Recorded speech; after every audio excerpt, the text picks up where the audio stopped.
आधी रात रेल की पटरियों पर दौड़ती एक ट्रेन और उसके अंदर बंद था 342 करोड़ रुपए का खजाना। सुरक्षा कड़ी थी, ताले मजबूत थे, सील सलामत थी। फिर भी सुबह गिनती हुई तो रुपए गायब थे। ना दरवाज़ा टूटा, ना ताला टूटा। तो फिर चलती ट्रेन से पैसा गायब कैसे हो गया? ये है भारत की सबसे रहस्यमयी आरबीआई ट्रेन डकैती की पूरी कहानी। 8 अगस्त 2016, तमिलनाडु का सेलम शहर। आरबीआई की शाखा से पुराने नोटों को चेन्नई भेजा जा रहा था। कुल रकम 342 करोड़ रुपए।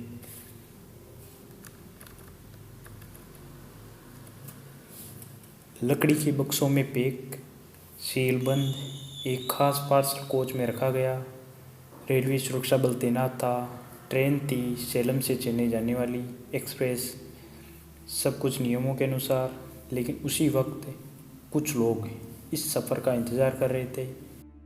महीनों पहले उन्होंने ट्रेन का रूट देखा, स्पीड नोट की, कहाँ धीमी होती है, कहाँ अंधेरा ज़्यादा रहता है। सब समझा। उन्हें पता था कि एक ख़ास सेक्शन में रात करीब 2 बजे ट्रेन की रफ्तार कम हो जाती है और वहीं होगा वार।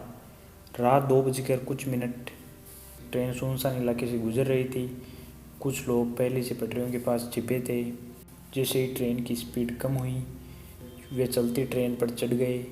संतुलन बनाए रखते हुए सीधे उसी कोच की छत पर पहुँचे जिसमें आरबीआई का केस था। उनके पास था गैस कटर, सटीक जगह चिन्हित की गई। कुछ ही मिनटों में छत में एक गोल छेद बना लिया गया। धातु पिघलने की हल्की आवाज़, ट्रेन की गड़गड़ाहट में सब दब गया। रस्सी नीचे डाली गई।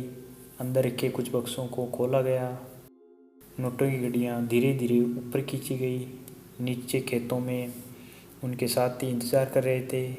करीब 20 से 30 मिनट का ऑपरेशन और फिर वह अंधेरे में गायब हो गए। ट्रेन चलती रही जैसे कुछ हुआ ही नहीं। सुबह ट्रेन चेन्नई पहुंची, सील चेक हुई, सब सही। लेकिन जब बक्सों की गिनती हुई, राशि कम थी। 5 करोड़ 78 लाख रुपए गायब। जांच हुई और तभी कोच की छत पर मिला एक गोल सुराग, इतना सटीक कि पहली नज़र में देख पाना भी मुश्किल। अब मामला छोटा नहीं था। आरबीआई का पैसा, करोड़ों की चोरी, चलती ट्रेन। केस सीबीआई को सौंपा गया। लेकिन समस्या बड़ी थी। ना कोई सीसीटीवी था, ना कोई चश्मदीद गवाह था, ना उंगलियों के निशान छोड़े गए थे जिससे अपराधी हवा में घुल गए हों। तभी जांच टीम ने मोबाइल टावर से डेटा खंगालना शुरू किया। घटना के समय एक सुनसान इलाके में कुछ मोबाइल नंबर एक्टिव पाए गए। रात 2:10 से 2:40 के बीच संदेह गहरा गया। इन नंबरों का संबंध कुछ संदिग्ध लोगों से निकला। पूछताछ शुरू हुई। पहले सबने इनकार किया, लेकिन जब कॉल रिकॉर्ड, लोकेशन डेटा और तकनीकी सबूत सामने आए तो कहानी टूटने लगी। गैंग के कई सदस्य तमिलनाडु और आसपास के इलाकों से थे। उन्होंने महीनों तक रेकी की थी, कोच की बनावट समझी थी, सही समय चुना था। 2017 के दौरान गिरफ्तारियां शुरू हुई। एक एक कर कई आरोपियों को पकड़ा गया। कुछ रकम बरामद हुई, लेकिन पूरी रकम कभी वापस नहीं मिली। सबसे बड़ा सवाल आज भी यही है, क्या किसी अंदर वाले ने जानकारी दी थी?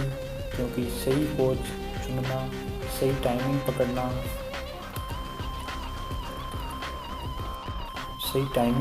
और बिना गलती ऑपरेशन करना, ये सिर्फ किस्मत नहीं हो सकती। हालांकि ठोस सबूत नहीं मिला, लेकिन शक आज भी बाकी है। इस घटना के बाद केस ट्रांसपोर्ट सिस्टम में बदलाव किए गए, सुरक्षा कड़ी हुई, निगरानी बढ़ी। लेकिन ये डकैती एक संदेश छोड़ गई, अपराध अब बंदूक से नहीं दिमाग से होते हैं। सोचिए, अगर उस रात एक गार्ड जाग जाता, अगर ट्रेन अचानक रुक जाती, अगर एक चिंगारी से आग लग जाती, तो कहानी खून खराबे में बदल सकती थी। लेकिन इतिहास में दर्ज हुई एक साइलेंट डकैती, चलती ट्रेन में, बिना शोर, बिना गलती, बिना गोली। आज भी जब कोई ट्रेन रात के अंधेरे में गुजरती है तो ये सवाल उठता है कि हमारी सबसे सुरक्षित व्यवस्था वाकई पूरी तरह सुरक्षित है या कहीं कोई फिर और अंधेरे में एक नए सुराग की तलाश कर रहा है। आरबीआई ट्रेन डकैती सिर्फ 578 करोड़ की चोरी नहीं थी, ये एक चेतावनी थी कि सिस्टम अगर एक कदम पीछे रहा तो अपराधी हमेशा आगे रहेंगे और अंधेरा हमेशा उनका साथी रहेगा।